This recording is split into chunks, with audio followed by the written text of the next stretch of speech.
Magandang hapon po sa inyong lahat.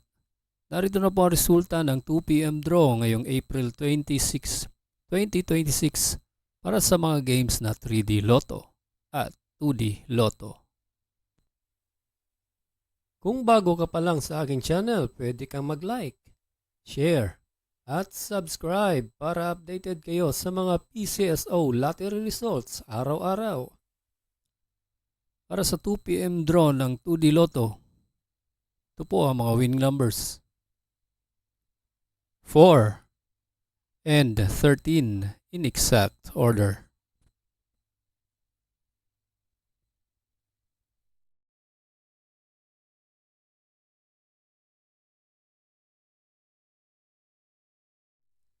At para sa 3D Lotto,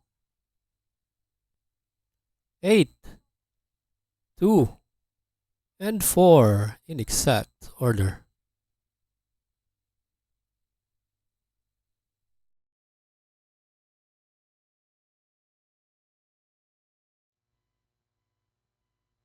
Salamat po sa panonood ng Lotto Results Today by Mr. Wi-Fi. Good luck at maglaro ng responsable. Huwag kalimutang mag-like, share at subscribe. Hanggang sa muli, paalam po sa inyong lahat.